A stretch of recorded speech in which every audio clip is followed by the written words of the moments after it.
On the night of our wedding, I crawled under the bed to play a practical joke on my new bride, but someone else came into the room and turned on the speakerphone. What I heard left me paralyzed. I lay on the floor of the hotel room, stifling my laughter. My suit was already a mess. Rachel was going to kill me when she jumped up and screamed surprise. We had been together for 5 years and she was crazy about pranks. The door opened. Heels clicked on the parquet. They weren't Rachel's. My mother-in-law Diane sat on the edge of the mattress. The springs creaked right above my head. "Marta, wait a second. I'm calling from the bridal suite." I laughed. No, that idiot is still downstairs being funny to the guests. My heart sank. The plan is going swimmingly, Diane continued. Rachel has him eating out of the palm of her hand. She signed the prenuptial agreement that I wrote myself. She thinks it's romantic and symbolic. She has no idea it's not worth the paper it's printed on. My lawyer reviewed everything. Once they've been married for 6 months, half of his trust automatically goes to her. And the best part is, her father already put the lake house in both of their names as a wedding present. That alone is worth $2 million. Rachel puts up with a year of pretending to be the perfect wife, and then we file for divorce on grounds of irreconcilable differences. She walks away with millions, period. My blood ran cold. Oh, you should have seen him at the altar crying like he won the lottery. Marta scoffed on the other end of the phone. Pathetic, but sweet, Diane replied. Rachel doesn't even have to sleep with him much. She can always claim she's exhausted from work. Rachel. My Rachel, the woman I just married. But the jewel in the crown is the father, my mother-in-law continued. When the old man dies, everything goes to the son. If Rachel is still married to him at that point, even better. We're talking about $50 million, Martha. $50. She just has to hold on a little longer. I felt a blow to my stomach that knocked the wind out of me. Diane stood up. Well, I have to get down before they notice I'm missing. This is between us. Rachel is doing her part perfectly. I'll call you tomorrow. She went out. I lay shaking under the bed, not from the cold, but from pure fury. Rachel had never loved me. 5 years of lies. Every kiss, every I love you. All fake. A complete scam. I pulled out my phone, hit record as soon as I heard Diane's voice, and recorded every word. I crawled outside. I called my lawyer. Tom, I need an annulment. I have proof of marriage fraud now. I'll send you the audio now. Same. But you've been married. He looked at his watch. 3 hours and a bit. Listen for just 30 seconds. Good Lord. Yes, this nullifies everything. The prenup, the lake house transfer, everything. I'm on my way. The reception was still in full swing. Crystal chandeliers, string quartet, 300 guests. Rachel's family had spared me every penny. Rachel came running up, radiant in her white dress. There you are. Everyone is waiting for our first dance. I have a surprise too. I said, her eyes lit up. Seriously, what is it? I took the microphone from the DJ. I tapped it. The music stopped. Excuse me, can I have your attention for a moment? My voice echoed through the room. I want to thank you for being here on this special day. Rachel was smiling beside me, Diane by the cake, also smiling. But I continued, and my tone changed. An urgent legal matter has come up that Rachel and I must resolve immediately. Our lawyer is waiting for us in a private room at the hotel. I apologize for any inconvenience. Please continue to enjoy your dinner and drinks. We will be back shortly. I handed over the microphone. Instant murmurs erupted. Rachel grabbed my arm. What legal matter? What are you talking about? You're coming too, Diane, I said without looking at her. Diane approached, feigning confusion, but I saw the fear in her eyes. I walked toward the exit. Rachel tugged on my sleeve. Honey, this is ridiculous. It's our wedding. I didn't answer. The hotel manager was waiting for us in the hallway. The Venice room is ready, sir. Let's go in. There was Tom with his briefcase open, and 2 more men. One from hotel security, one a lawyer. I closed the door. What does this mean? Diane asked in a high-pitched voice. I pulled out my cell phone. It means they've made a huge mistake. Rachel paled. I don't know what you're talking about. 2 hours ago, while they thought I was still downstairs, you, Diane, went into the bridal suite, sat on the bed, and called your friend Marta. I was under the bed waiting to scare Rachel. Instead, you scared me. I pressed play. Marta, hold on. I'm calling from the honeymoon suite. The idiot is still downstairs. The plan is going swimmingly. Rachel has him eating out of her hand. He signed the prenup that I wrote myself. The lake house. $50 million when the old man dies. Rachel covered her mouth. Diane tried to take my phone away. The guard stopped her. I stopped recording. There's more, much more. I said, in this state, the consent of only one party is enough to record. And I was in my own bedroom. This is proof of marriage fraud and conspiracy. Rachel fell to her knees. Her white dress spilled out into a puddle. I'm sorry. I'm so sorry. Mom made me. She made you for 5 years. She made you tell me you loved me, make you cry at the altar. Diane tried to negotiate. We can make a deal. We give everything back. Tom put a document on the table. Immediate annulment for fraud. Full reversion of property. The prenup is null and void. You sign a full confession and agree to never come near my client or her family again. Or we call the police right now and you face criminal charges. Rachel Soyosa lay on the floor. Please, my life will be destroyed. I crouched down in front of her. She looked up with a glimmer of hope. Your life is already destroyed, Rachel. You destroyed it the day you decided to see me as an ATM machine instead of a person. I sat up. You have 5 minutes. Diane signed first with her hands, shaking. Rachel, still on her knees, crawled to the table and scribbled her name without reading. Tom picked up the papers. The security guard will escort you to get your things from the suite. You have 30 minutes to leave the hotel. After that, if either of you contacts my client again, we will go straight to the police station. I left the room without looking back. Outside, the quartet was still playing and the guests were toasting obliviously. I approached the DJ, took the microphone again and said in a clear voice, Ladies and gentlemen, I regret to inform you that the wedding is over. The bride and her mother have just confessed to an attempted multi-million-dollar fraud. You may continue to enjoy the open bar. It's on me. I, for my part, have just regained my freedom and my fortune. Quote. I turned off the microphone, dropped my jacket on the floor and walked out of the room the richest man and for the first time in 55 years, absolutely free. Here's the text rewritten in Spanish with the same emotional tone, the same intensity and a practically identical length. I have kept the number of characters as close as possible to the original, avoiding any type of literal copying. Minutes to vacate the hotel. If you return to Mr. Johnson's estate or attempt to contact him, you will be in breach of this pact and will face immediate legal action. The security guard opened the door. Ladies, please. Diane came out first, her back as straight as a rod. Rachel stood in the doorway for a second. She turned around. Seriously, at no time did you feel anything for me. For 5 years I watched you. 5 years of my existence. 5 years of smiles, dinners, trips, talks until dawn. 5 years that I believed were genuine. I felt everything, Rachel. That is precisely the drama. I was the only one who felt something real. He left. The door slammed shut. I stood there in that private room, flanked by 2 lawyers and a set of papers certifying that my 3-hour marriage was officially over. Tom rested his hand on my shoulder. I'm so sorry. Don't be. You saved me years of additional deception. What do we do with the guests? That was the big question. No, 300 people waiting outside, family, friends, colleagues. Many had traveled entire countries to attend my wedding. Tell them the truth. Sure. Absolutely. We returned to the main room. The whispers died down as I entered. My father quickly approached. What's going on? Where's Rachel? Dad, I need the microphone back on. His face looked uneasy, but he nodded. I motioned to the DJ.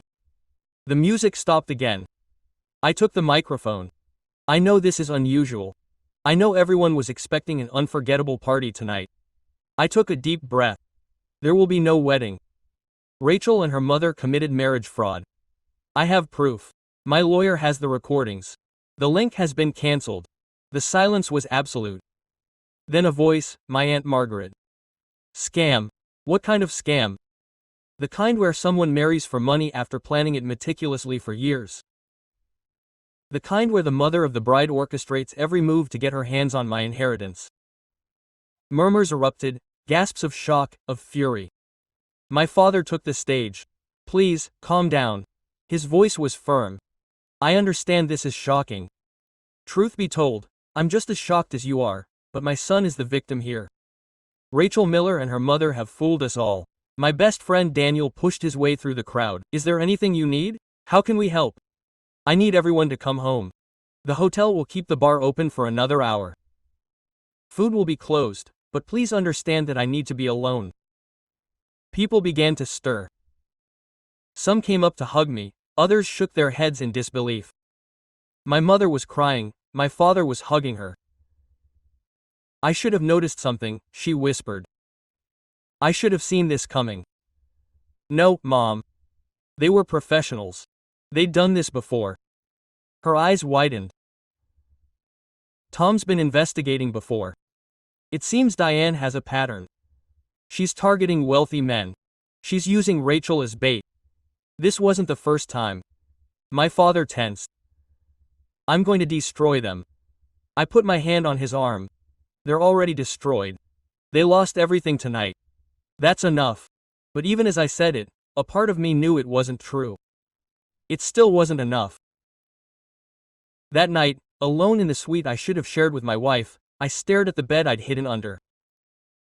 The bed where my entire life had collapsed in minutes. My phone buzzed. Tom, how are you? Surviving. I have leads. I've located 2 more victims of Diane Miller's. One in California, one in Texas. Same MO. Rachel gets romantically involved. Diane handles the finances. They disappear before the first anniversary. How much did they get in California? 800,000 in Texas. 1.5 billion. You are going to make your big break. I collapsed onto the bed. The ceiling was adorned with a magnificent crystal chandelier. I wondered how many couples had gazed at that same chandelier on their wedding night. Happy, in love, unaware that their lives were about to change forever. Tom, track down those men for me. I want to talk to them. Why? Because I need to confirm that I'm not crazy. I need to know that I wasn't the only one. Okay, I'll give you their contact information. I hung up, closed my eyes, and for the first time since I'd crawled out from under that bed, I allowed the tears to flow. I wasn't crying for Rachel, I was crying for the man he had been, the man who believed in love, in trust, in sincerity. That man died that night. In his place was born someone more cautious, colder, someone who would never again believe a single word of it without hard evidence. And as tears soaked the plush hotel pillow, one question tortured me. How would I ever trust anyone again? 3 months after the fiasco of my wedding, my life was different.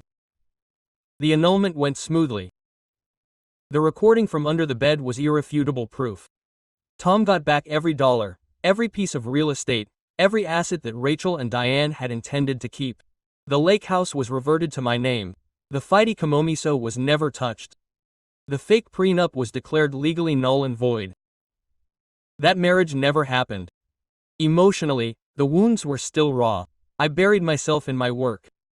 My father had offered me a position in the family business years ago, but Rachel always found excuses to make me turn him down. Now I understood why. The more successful I became, the more there was to steal. I want the job, I told my father a week after the disaster. Are you sure? I thought you wanted to forge your own path. That was Rachel's plan, not mine. My father watched me for a long time. You start on Monday. It turned out he was very good at family business. Excellent.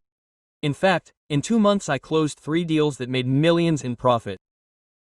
You should have come here years ago, my father commented at a board meeting. Rachel said working with the family would make me seem less autonomous. Rachel was lying, I couldn't argue with him. One Tuesday afternoon, Tom called me. You need to know this. What's going on? Rachel and Diane tried to hire lawyers, 5 different ones. None of them took the case.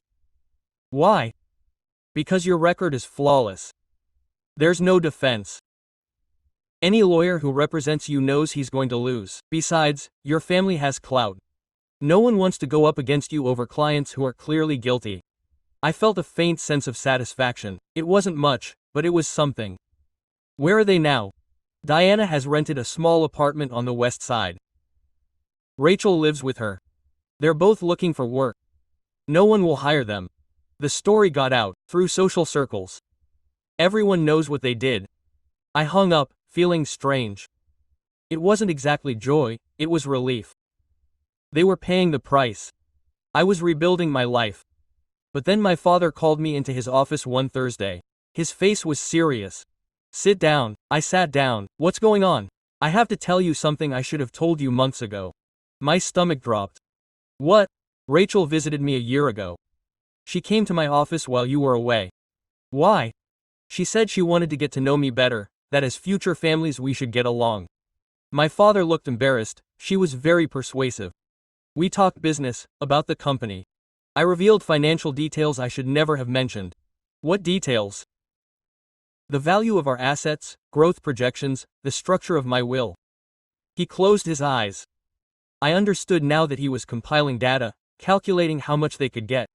Anger rose in my chest. Why didn't you tell me? Because I thought she was sincere. I thought she really wanted to part of the family. And when I finally saw the reality, after listening to your recording, I was embarrassed to admit that I had been deceived too. I stood up, walked to the window. The city spread out below. How many people were being scammed right now? What else did you tell her? I told her about the lake house. I mentioned that it was worth almost $2 million and that I was planning to transfer it to you as a wedding gift.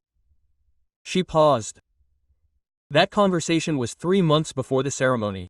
I'm sure Dean readjusted his entire plan with that information. I sat back in my chair. Anything else? I mentioned my health issues. Nothing serious, but she asked about my life expectancy. She said she wanted to be prepared to support you when the time came. She was figuring out when you would inherit. Yeah. My father seemed to age all of a sudden. I'm sorry, I was an idiot. You weren't an idiot. You were trusting. You trusted the woman your son was going to marry. That's normal. I transferred the lake house too soon. If I had waited, if only I had been more careful, that would have been it, Dad. We got the house back, we got everything back, but you didn't get 5 years of your life back. He was right, those years were gone. 5 years of dates arranged to suit him. 5 years of career decisions shaped by his advice. 5 years of introducing her to friends and family, building a life that turned out to be pure fiction. You know what the worst part is? I said at last, it's not the money, or even the betrayal. It's just that I can't recall a single authentic moment. All my memories are poisoned. Every, I love you, was pure deception. Every smile, pure theater. My father came around the desk and pulled me into his arms. It was unusual for him, and it made him seem more sincere. You'll find something real, he said. Someone real, I promise you that. I wanted to believe him. But in that moment, the very idea of trusting anyone again felt out of reach. That same night, as I was sorting through paperwork at work, I came across something. A letter Rachel had written for the ceremony. She was supposed to read it during the vows, but we never got around to it. I opened it. The words were beautiful. They spoke of eternal love, of absolute loyalty, of building a future together. Every sentence was false. I tore it to shreds. I threw the pieces in the trash, turned off the office lights, and went home. Tomorrow would be just another day of picking myself up, another day of pretending everything was okay, another day of trying to erase the woman who never really existed. But that night, alone in my apartment, I let myself carry the weight of what I had lost. Not Rachel, I never had Rachel. What I had truly lost was my ability to trust, and getting her back was going to take a lot more. That 3 months. 6 months after the wedding disaster, the company hired a forensic auditor. Anna Morales showed up on a Monday morning with a black briefcase and no trace of a smile. Mr. Johnson held out her hand. I'm Anna Morales. I'll be auditing your accounts for the next 6 weeks. Her handshake was firm, direct. There was no flirtation in her eyes, just professionalism. Pure. Call me by my first name. Whatever you need, my assistant will provide. I want full access to financial records going back to 2020. No exceptions. You'll have them this afternoon. She nodded and headed to her makeshift office. No more words. For the next few weeks, Anna worked in silence. She came in at 7, left at 6, ate in front of her computer, didn't chat in the hallways, and didn't join team lunches. She's strange, my assistant said. Karen doesn't even have coffee with anyone. She came to work, not to socialize, but I watched her. I couldn't help it. Anna treated everyone the same. She spoke to the CEO with same tone as the cleaning lady. When the janitor tripped and spilled water in the hallway, she was the only one who bent down to help him. No need, miss, he said. I have 2 free hands and you have a lot of floors to clean. It's not a bother. That shocked me. Rachel would never have done something like that. Rachel barely noticed the cleaning staff. One Thursday, Anna barged into my office without knocking. I found something. I straightened up. What? Someone's been embezzling money. Small but consistent amounts. $5,000 a month for the past 3 years. Who? Your CFO. Robert Chen. I couldn't believe it. Robert had been with the company for 15 years. My father trusted him blindly. Are you sure? Absolutely. I have the proof. He set up a shell company, billed for services that didn't exist, and deposited the money in an account at Los Simon. He put a folder on my desk. It was all there. Irrefutable. How much in total? About $5,000 a month. $180,000. I need to talk to my father. I already did. He hired me to uncover this sort of thing. He's waiting for you. I followed him. My father was sitting down. Robert, standing across from him, looked ashen. That's right, my father asked. Robert didn't answer, just lowered his eyes. Answer me, Robert. Did you steal from this company for 3 years? Yes, just one word. Anna had shattered 15 years of trust with exact figures and relentless investigation. You have 2 choices, my father said. You pay back every penny and leave today, or I'll call the police. I'll return the money. I just need time. 30 days. Anna will oversee the return. Now get out. Robert left. My father slumped back in his chair. 15 years. I thought I knew him. Anna gathered up her documents. People are very good at hiding when they have a motive. What was his motive? I asked. Gambling debts. He owes over $500,000 to 3 casinos. How did you find out? That's what it was for. I get paid. He headed for the door. Excuse me, I still have an audit to do. Anna, I stopped her. Thank you. Don't thank me. I'm just fulfilling my contract. But there was something in his manner, no fuss, no seeking applause, just absolute efficiency. 2 weeks later, the audit was finished. He detected 2 more minor errors, both honest, without malice. Robert had returned $60,000 by then. I'll complete the payment, he assured Anna. I sold my house. You have 14 days left to pay the remaining $120,000. On Anna's last day at the office, I found her packing up her things at 5 p.m. Are you finished yet? Yes. The final report is in your mail. No more anomalies. You did an excellent job. It's my job. He closed his briefcase. Goodbye, Mr. Johnson. Wait, I don't know why I said that. I just knew I didn't want him to leave yet. Do you have plans? I'm going home. Would you like a coffee first? He looked at me several times. Seconds. Her brown eyes, direct, without a hint of flirtation. Why? The question threw me off. What do you mean, why? Why do you want to have coffee with me? Because you worked hard. You saved us a fortune. I thought it would be nice. I don't need you to be nice. I did my job and I got paid. It's not about work, it's just that I'd like to get to know you a little better. Why? This woman didn't make things easy, because I like the way you are, direct, sincere, without beating around the bush. Anna put her briefcase on the floor. Okay, a coffee, but I have rules. I don't talk about my private life on the first meeting. I don't give out my number unless I decide it's worth it. And if this is some weird corporate stunt, I'm getting up and leaving. I couldn't help but laugh. It was the first real laugh in months. It's not a stunt, just coffee. So I accept. We went to a small coffee shop 2 blocks away. Anna ordered black coffee, no sugar. I ordered the same. You always drink it like this? Yes. Why?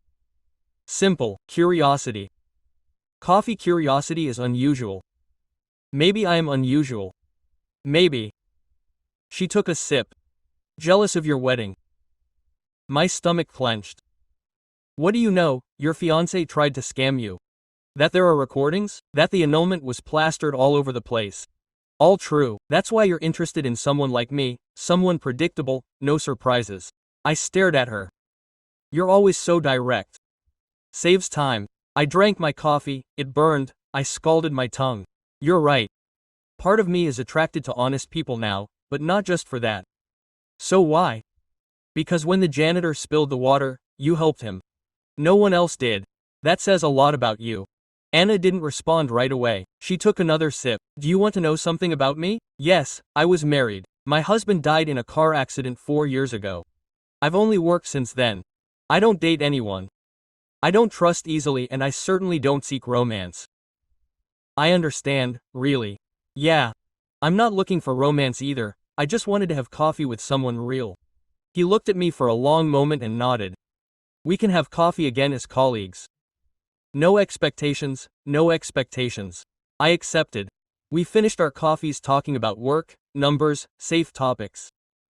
There were no sparks or magic, just two wounded people sharing coffee without lying to each other. And for the first time in months, that was enough. Anna and I had been having coffee twice a week for 3 months, always in the same place, always alone, always talking about work, news, light topics. It wasn't romance, it was something simpler, uncomplicated companionship. One Tuesday he mentioned he had a new assignment, a construction company, 3 weeks of auditing. When do you start? Tomorrow. So, no coffee for 3 weeks. No, he looked me in the eye. Does it bother you? No, I'll just miss it. I can text you when I'm done, if you want. I'd like to. He gave me his number. 3 months for that. Rachel and I had it in the first period. The next day, Karen came in looking worried. There's someone at the front desk. She says she needs to see you. Who? Rachel Miller. My stomach dropped. I hadn't seen or heard from her in 6 months. Part of me wished I never would again. What does she want? She didn't say anything, just that it's urgent. I thought about refusing, about calling security, but something made me say, go upstairs. But stay in the office, okay? Yes. 5 minutes later, Rachel came in. She was thinner. She was wearing simple clothes, none of the expensive brands she'd been wearing, no fancy makeup, her hair pulled back in a simple ponytail. Thank you for seeing me. Her voice was fragile. You have 10 minutes. She sat down at my desk. Karen stood by the door, arms crossed. I came to apologize. You already did that at the hotel. I didn't accept it then. I don't accept it now. I know, but I need you to know that I'm truly sorry. What I did was wrong. What my mother made me do was wrong. Your mother didn't make you do anything in those 5 years, Rachel. You had thousands of opportunities to confess the truth. You decided to keep quiet. Her eyes filled with tears. She was terrified. Of what? Of my mother? Of losing the plan, of ending up on the street? So, you preferred to scam me instead? Yes. That answer left me frozen with no justification, just pure confession. I preferred to steal from you, and now I have to pay the price. What price? No one will give us a job. My mother and me. Our names are on every blacklist in the city. We live in a tiny studio. I clean houses at night.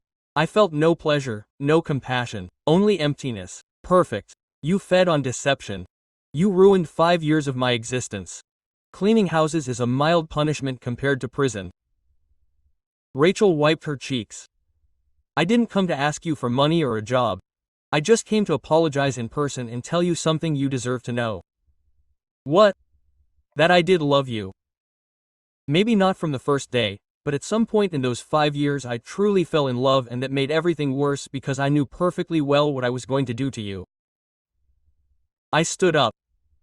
No, I don't allow that. Allow what? Rewriting the past, making me believe that something was real when I know for sure it wasn't. I'm not rewriting anything. I'm telling you the truth. Your truth is worthless now, Rachel. I had to doubt every second of 5 years, every laugh, every conversation, every time you said my name. You can't come here and pretend that any of it was sincere. You have no right. She stood up too. You're right. I don't, but I still needed to tell you. Why? Because you deserve to know that it wasn't all staged, that there were real parts, and because when I look at your photos on social media, when I see you smiling again, my heart is filled with joy for you. I didn't know what to say. This Rachel, humble and broken, was much harder to hate than the manipulator from the wedding night. Are you done? Yes. Then go away and don't come back. Rachel walked toward the door and paused. Is there someone new in your life? That's none of your business anymore. I just hope it's someone who values you from the very beginning. Someone who doesn't have to lose you to realize what's wrong with her. She walked away. Karen closed the door behind her. Are you okay? She asked. Yes. She looked genuinely remorseful. She is. But remorse doesn't undo the damage. Karen nodded and left. I slumped in my chair staring at the closed door. Rachel had come looking for absolution, or at least for me to accept her apology. She got neither, but for the first time since the wedding I felt no anger toward her, only indifference. And that was progress. That night, Anna texted me. First full day. The company is in serious trouble. I'll tell you all about it when we meet on Friday. I wrote back. Rachel came to apologize today. 3 dots appeared. They disappeared. They came back. How are you feeling? I'm not sure. Nothing, I guess. Nothing beats hate. Are you sure? Yeah. Hate is still a bond. Nothing means you're truly letting go. She was right. Same as always. Are you still free on Friday? I texted. Yeah, same time, same place. I'll be there. I put my phone away. The office was deserted. It was late. The city lights flickered outside the window. Rachel had come, apologized, and left. I held my ground. I didn't give her what she wanted, but I didn't crush her cruelly either. That was progress too. I gathered my things and headed out. In the elevator, I looked at myself in the mirror. I looked exhausted, but not devastated. Busy, but not lost. Rachel was right about one thing. I was smiling again. Not all the time, not effortlessly, but it was happening. And that smile had nothing to do with her. It had to do with coffee alone, heartfelt conversations, and a woman who never lied to me. It was about rebuilding my life piece by piece, no drama, no fancy revenge, just natural consequences and conscious choices. Rachel and Diane were paying their debt with jobs they hated and the aftermath of what they did. I was paying mine too, learning to trust again, slowly, cautiously. But at least my debt came with the possibility of something real at the end. All they had was remorse. As I drove home that night, I realized something. I didn't want revenge anymore. I didn't need to see them suffer anymore. I just needed to move forward. And that's exactly what I did. A year after the failed wedding, Anna and I were still together. It wasn't just coffee anymore. Now we'd go out for dinner, to the movies, take walks in the park. Nothing felt forced, everything just flowed naturally. Is this a relationship? Anna asked me one Saturday over pizza at her place.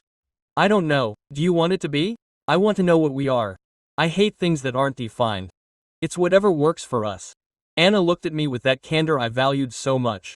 That's an answer she evades. Okay, yes, it's a relationship. Does it make you uncomfortable? No, I just wanted clarity. That was Anna. No games, no beating around the bush, just direct questions and honest answers. My father called me that week. I want to meet Anna. They've been together for months. It's about time. I don't know if she wants to. Ask her. I asked her that night. Anna was reviewing work documents at the desk in her apartment. My father wants to meet you. Why? Because you're important to me. I am. Yes. She put down her pen. Okay, when? Give me the time and address. Sunday. Sunday came. Anna showed up wearing jeans and a simple blouse, not trying to impress. My father answered the door. You must be Anna. Yes, sir. Call me James. Go ahead. I made dinner while they chatted in the living room. I overheard snippets. What do you do? My father asked. I'm a forensic accountant. Numbers. I like people who understand numbers. Numbers don't lie. People do. My dad laughed. I like that answer. Over dinner, my dad told her about the company. She asked intelligent questions about cash flow and organizational structure. She didn't flirt, she didn't try to charm him, she just was herself. Do you have any family? My dad asked. My mom lives in Texas. My 2 brothers too. I visit them every 3 months. What about your husband? He told me you were married. Anna didn't blink. He died 5 years ago. Drunk driver. I'm so sorry. Thank you. It was hard, but I'm moving on. My dad nodded. After dinner, while Anna helped with the dishes, my dad pulled me aside. She's completely different from Rachel. Do you love her? The question caught me off guard. I don't know yet, but I might eventually love her. She feels the same way. We haven't talked about it. You should. Clear thinking prevents confusion. She was right. That night, after dropping Anna off at her house, I asked her, "Are you coming up?" "Why?" "To talk." "Can we talk here?" "Anna, do you ever think about us in the long term?" She was silent for several seconds. "Yes, and it scares me." "Why?" "Because I've already lost someone. Because building something with another person means risking that pain all over again." I understand you perfectly. Rachel taught me that trust is dangerous. You taught me that it's still worth trying. Anna looked at me. I'm not easy. I have my quirks. I work too much. I'm not a romantic at all. I'm not asking you to change. So what are you asking of me? That we keep building this without rushing, without pressure, just being honest with each other. I know how to do that well. She got out of the car before closing the door and said, "Your father is a good person." He is, and so are you. That's why I'm still here. Quote. She closed the door and entered the building. There was no kiss, no grand declaration, just pure sincerity. 2 months later, Anna moved out. Not with me, just 1 floor closer to my neighborhood. It's more convenient for work, she explained, but we both knew it was something more. One Saturday, while we were buying furniture for her new place, my cell phone rang. Unknown number. "Hello, is that you?" The voice sounded rough, familiar, but distant. "Who's dying?" My body tensed. Anna sensed the change instantly. "What do you want?" "Rachel's in the hospital. Car accident. She's asking for you." "That's none of my business anymore. Please, she says she needs to tell you something important, Diane. You two are no longer part of my life. Whatever Rachel has to say she can keep to herself or tell someone else. She's in very bad shape. The doctors don't know if she'll make it." Anna touched my arm. She looked at me questioningly. I covered the phone. "Rachel's in hospital. Very bad shape. Do you want to go? Are you not sure?" I thought about Rachel, about how she'd looked the last time. Thin, broken, remorseful. I thought about 5 years of deception. I thought of a ruined wedding night. "Yes, I'm sure of it." I went back to the phone. "I'm not going, Diane. Whatever Rachel wants to say, she can say to someone else or take it with her." "You're cruel." "No, I'm just setting boundaries." "Good luck, Diane." I hung up. I blocked the number. Anna waited. She didn't judge me. She just waited for me to speak. I did the right thing. I can't tell you that. Only you know what's right for you. How do you feel? No guilt. Just neutral. So you did the right thing. We continued choosing furniture. Anna picked a simple table. I suggested more comfortable chairs. We discussed colors of cushions, everything so everyday, so normal. And it hit me. This was what I wanted.